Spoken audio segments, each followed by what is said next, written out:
നീ അവളോട് ദേഷ്യപ്പെടേണ്ട കേട്ടോ, ആവശ്യമില്ലാതെ. ശ്രീഹരി ഒച്ച ഉയർത്തി. ഓ, എന്താ നിങ്ങൾക്ക് പൊള്ളിയോ? ഹിമ ചീറി.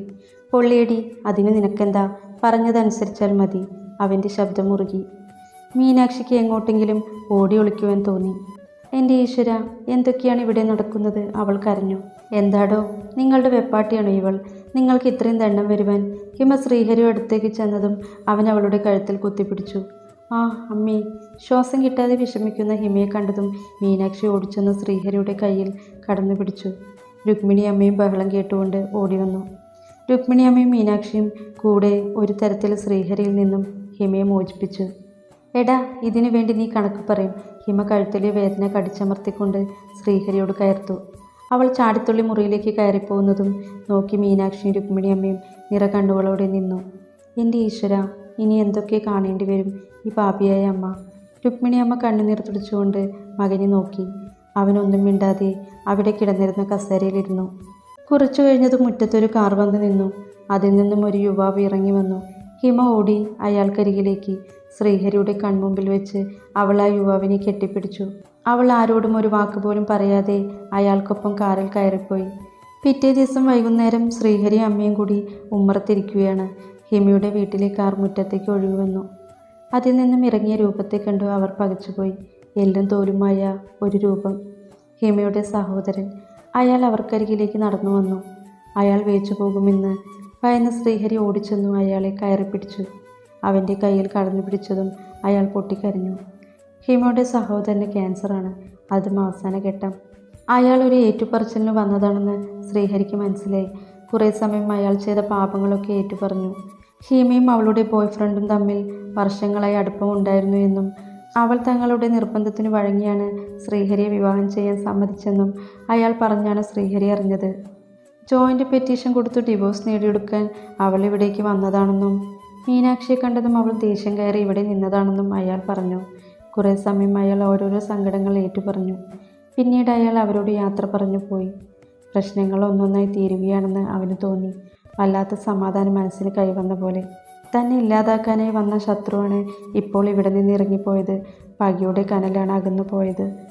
അമ്മേ, ഞാൻ ഇപ്പോൾ വരാം. ശ്രീഹരി കാറും എടുത്തുകൊണ്ട് ഇറങ്ങി. അത് ചെന്നു നിന്നത് മീനാക്ഷിയുടെ ബാങ്കിൻ്റെ അടുത്തുള്ള ബസ് സ്റ്റോപ്പിലായിരുന്നു.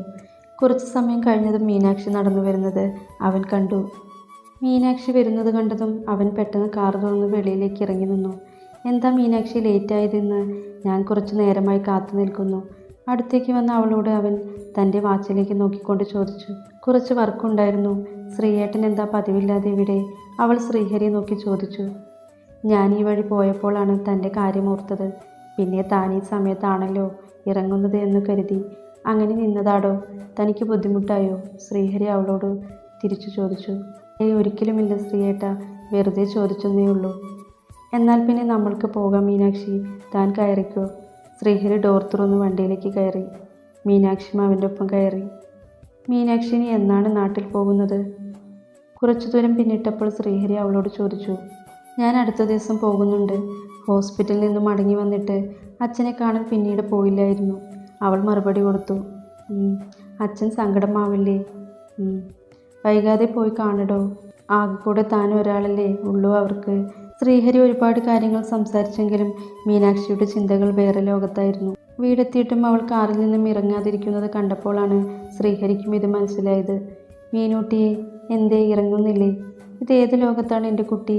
രുക്മിണിയമ്മ ഉറക്കെ ചോദിക്കുന്നത് കേട്ടുകൊണ്ട് മീനാക്ഷി വേഗം കാറിൽ നിന്നിറങ്ങി. എന്താ കുട്ടി, എന്താ ഇത്ര ആലോചന? അമ്മോട് പറയാൻ പറ്റുമോ? രുക്മിണിയമ്മ ചിരിച്ചപ്പോൾ അവൾ അവരുടെ അടുത്തേക്ക് വന്നു. ബാങ്കിൽ കുറച്ച് തിരക്കുണ്ടായിരുന്നു. അതിൻ്റെ ഓരോ ടെൻഷൻ, അല്ലാണ്ട് മറ്റൊന്നുമില്ല. അവരോട് പറഞ്ഞുകൊണ്ട് അവൾ അകത്തേക്ക് പോയി. അന്ന് രാത്രിയിൽ എല്ലാവരും ഒന്നിച്ചിരുന്ന് അത്താഴം കഴിക്കുകയാണ്. മാമ്പഴ പുളിശ്ശേരിയും കായമെഴുക്ക് പുരട്ടിയും ഓമയ്ക്ക തോരനും പാവയ്ക്കും ക്യാരറ്റും അച്ചാറും ഒക്കെയാണ് വിഭവങ്ങൾ. എല്ലാം ശ്രീഹരിയുടെ ഇഷ്ടവിഭവങ്ങളാണ്. അവൻ ആസ്വദിച്ചിരുന്നു കഴിക്കുകയാണ്. അമ്മയും മകനും നാട്ടുവിശേഷങ്ങളൊക്കെ പറയുകയാണ്. മീനാക്ഷി വന്നപ്പോൾ മുതൽ ഞാൻ ശ്രദ്ധിക്കുന്നതാണ്. എന്താ ഇത്ര ആലോചന? നീ പറയൂ കുട്ടി. രുക്മിണിയമ്മ അവളുടെ നേർക്ക് നോക്കി. അതെ അതെ, ഇന്ന് ജോലി കഴിഞ്ഞ് ഇറങ്ങിയപ്പോൾ മുതൽ തുടങ്ങിയ ആലോചനയാണ്. എന്താണെന്ന് ചോദിച്ചിട്ട് ഇയാൾ പറയുന്നുമില്ല. എന്താണ് അമ്മയുടെ മീനൂട്ടിക്ക് പറ്റിയേ? ശ്രീഹരി കൈ കഴുകാനായി എഴുന്നേറ്റുകൊണ്ട് പറഞ്ഞു. ഒന്നുമില്ല അമ്മേ, ഞാൻ 2 ദിവസം കൂടി ഇവിടെയുള്ളൂ. ഒരു ഹോസ്റ്റലുണ്ട് ബാങ്കിൻ്റെ അടുത്ത്, അങ്ങോട്ട് മാറുകയാണ് ഞാൻ. അമ്മയോട് ശ്രീയേട്ടനോട് പറയുവാനായി ഇരിക്കുകയായിരുന്നു ഞാൻ. മീനാക്ഷി പതുങ്ങിയ ശബ്ദത്തിലാണ് പറഞ്ഞതെങ്കിലും ആ വാക്കുകൾ ഉറച്ചതായിരുന്നു. ശ്രീഹരി അമ്മയും പരസ്പരം നോക്കി.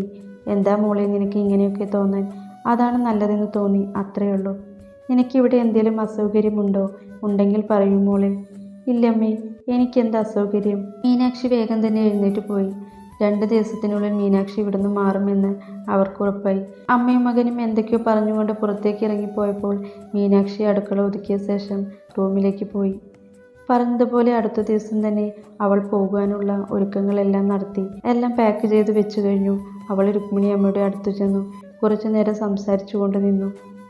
ഇവിടുന്ന് മാറുന്ന കാര്യം പറഞ്ഞപ്പോൾ രുക്മിണി അമ്മ എന്തൊക്കെയോ അന്നേരം ഒന്ന് ചോദിച്ചു എന്നല്ലാതെ ഒരു തവണ പോലും ശ്രീയേട്ടനോ അമ്മയോ തന്നോട് എങ്ങോട്ടും പോകേണ്ട, ഇവിടെ നിന്നാൽ മതി, മറ്റെവിടേക്കും പോകേണ്ട എന്നൊരു വാക്ക് പറഞ്ഞില്ല.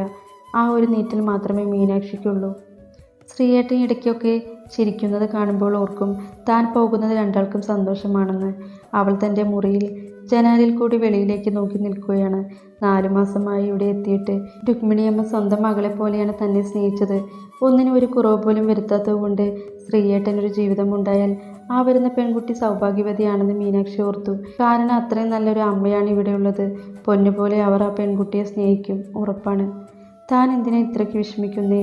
ഇന്ന് ഇവിടെ നിന്നും പടിയിറങ്ങും. ഇനി ഒരിക്കലും ഇങ്ങോട്ട് വരരുത് എന്നവൾ മനസ്സിനെ പറഞ്ഞു പഠിപ്പിച്ചു. പെട്ടെന്നാണ് അവളുടെ അടിവയറ്റിൽ ഒരു കരസ്പർശം വന്നു പതിഞ്ഞത്. അവളുടെ പിൻകഴുത്തിലേക്ക് അവൻ്റെ അതിരങ്ങൾ പതിഞ്ഞതും അവൾ പുളകിതയായി തിരിഞ്ഞു നിന്നു. എന്താ ശ്രീയേട്ട ഇത്? അവൾ അവനെ തള്ളി മാറ്റാൻ ശ്രമിച്ചതും അവൻ്റെ കൈകൾ ഒന്നുകൂടി മുറുകി. മീനാക്ഷി, എന്നോട് ബലപ്പെടുത്തത്തിന് വരണ്ട കേട്ടോ. ഞാൻ ബ്ലാക്ക് ബെൽറ്റാണ്. പിന്നെ എൻ്റെ മീനുട്ടിക്ക് വേണ്ടി മാത്രം വേണമെങ്കിൽ ഒന്ന് തോറ്റുതരാം. എന്തേ വേണോ? അവൻ അവളുടെ കാതിൽ മെല്ലെ പറഞ്ഞു. ശ്രീയേട്ടൻ മാറുന്നുണ്ടോ പ്ലീസ്? അമ്മ കാണും. അവൾ അവൻ്റെ പിടുത്തം വിടുവിക്കാൻ ആവുന്നത്ര ശ്രമിച്ചു. അടങ്ങി നിൽക്കൂ പെണ്ണെ, എന്താ ഇത്ര ധൃതി? വീണ്ടും അവൻ്റെ ചോദ്യം.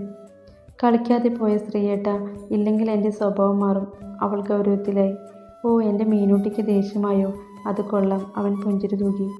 മോളെ മീനൂട്ടി, ഇങ്ങോട്ട് വന്നേ നീ. രുക്മിണിയമ്മ അകത്തേക്ക് വന്നതും ശ്രീഹരി പിടിവിട്ടുകൊണ്ട് അവളോട് സംസാരിച്ചു എന്ന പോലെ നിന്നു. മോളെ, ഇതാരൊക്കെയാണ് വന്നതെന്ന് നോക്കിക്കേ. അവർ മീനാക്ഷിയുടെ കയ്യിൽ കടന്നു പിടിച്ചുകൊണ്ട് വെളിയിലേക്ക് പോയി. അമ്മയും അമ്മാവനായിരുന്നു വെളിയിൽ. അവൾ ഓടിച്ചെന്ന് അമ്മയെ കെട്ടിപ്പിടിച്ചു. അമ്മേ, ഇതെന്താ പറയാതെ വന്നേ? ഇന്നലെ വിളിച്ചപ്പോൾ പോലും അമ്മ എന്നോടൊരു വാക്ക് മിണ്ടിയില്ലല്ലോ. അതെൻ്റെ കുട്ടിക്കൊരു സർപ്രൈസ് ആവട്ടെ എന്ന് കരുതി, അതുകൊണ്ടല്ലേടാ. അവർ മകളുടെ കവിളിൽ തലോടി. മീനു, മോളെ ഇനി ജോലിക്കൊന്നും പോകണ്ട കേട്ടോ. അമ്മയുടെ കൂടെ നാട്ടിലേക്ക് പോരുക. അച്ഛന് തീരെ വയ്യാണ്ടായി. അവിടെ എവിടെയെങ്കിലും ഒരു ജോലി തരപ്പെടുത്താമെന്ന് എല്ലാവരും പറയുന്നേ. അമ്മ പറഞ്ഞപ്പോൾ മീനാക്ഷി ആദ്യം വിസമ്മതിച്ചെങ്കിലും പിന്നെ അവളും ഓർത്തു ഇനി ഈ നാട് വേണ്ട, ഇവിടെ നിന്ന് പോകാമെന്ന്. അമ്മയും അമ്മാവനും രുക്മിണി അമ്മയുമായി ഓരോരോ കാര്യങ്ങൾ സംസാരിച്ചു. ശ്രീഹരിയുടെ ചുഴിഞ്ഞുള്ള നോട്ടം അവൾക്കത്ര പിടിക്കുന്നില്ല. ഇങ്ങനെ ഒരു പാവം, അതും ആദ്യമായി. അവൾക്ക് എന്തോ ഒരു പരവേശം പോലെ. എങ്കിലും അവൾ അറിയാത്ത രീതിയിലിരുന്നു. മോളെ, നീ പോയി ബാഗ് എടുത്തു വരൂ. നമ്മൾക്ക് വൈകാതെ ഇറങ്ങാം. അച്ഛനും മുത്തശ്ശിയും തനിച്ചേ ഉള്ളൂ. അമ്മ ധൃതി കൂട്ടിയപ്പോൾ അവൾ വേഗം തൻ്റെ മുറിയിലേക്ക് പോയി. യാത്ര പറഞ്ഞിറങ്ങിയപ്പോൾ മീനാക്ഷിക്ക് കണ്ണു നിറഞ്ഞു വന്നു. അന്ന് അവർ തിരിച്ചെത്തിയപ്പോൾ നേരം വൈകിയിരുന്നു. വീട്ടിലെത്തിയ മീനാക്ഷി ഫോൺ എടുത്ത് നോക്കിയപ്പോൾ ശ്രീയേട്ടൻ്റെ കോൾ. മീനുട്ടി, നിനക്കൊരു ഗിഫ്റ്റുണ്ട് ആ ബാഗിൽ. പെട്ടെന്ന് കാൾ കട്ടായി. ബാഗിലൊരു പൊതി ഉണ്ടായിരുന്നു. അതിലൊരു മയിൽപ്പീലിയും ഒരു കൺമഷിയും വെള്ളക്കടലാസിലൊരു കുറിപ്പും. മീനൂട്ടിയുടെ സച്ചുവേട്ടൻ. ഈശ്വര, അടുത്ത തവണ കാവിലെപ്പുരം വന്നപ്പോൾ താൻ ചീരുവിനോട് പറഞ്ഞത്. എടി, നീ പറഞ്ഞ സച്ചുവേട്ടൻ എന്നെ അത്രയ്ക്ക് സ്നേഹിക്കുന്നുണ്ടെങ്കിൽ ഈ പ്രാവശ്യം പൂരത്തിന് എനിക്ക് എന്താ വേണ്ടതെന്ന് പറയട്ടെ. പറയടി.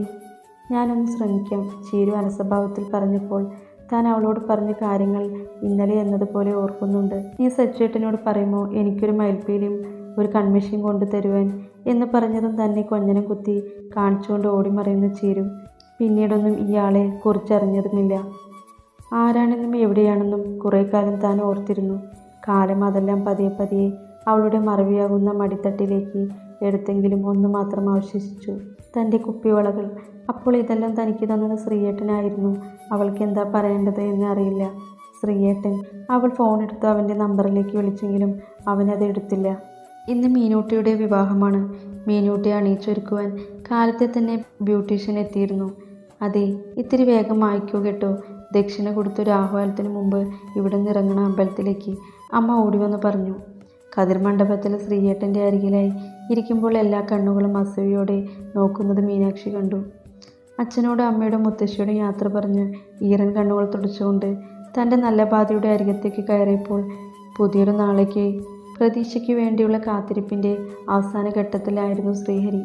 മനസ്സുകൊണ്ടും ശരീരം കൊണ്ടും ശ്രീയേട്ടൻ്റെതായി കഴിഞ്ഞപ്പോഴും മീനു കാവിലമ്മയോട് പ്രാർത്ഥിച്ചത് ഒരേ ഒരു കാര്യം മാത്രമേ ഉള്ളൂ. താൻ ഈ ഭൂമിയിൽ നിന്ന് പോയതിനു ശേഷം മാത്രം തൻ്റെ ശ്രീയേട്ടനെ വിളിക്കാവുള്ളൂ. അന്നും മഴ ശക്തിയായി പെയ്യുന്നുണ്ടായിരുന്നു. ആ മഴയ്ക്ക് പ്രണയിനിയുടെ ഭാവമായിരുന്നു.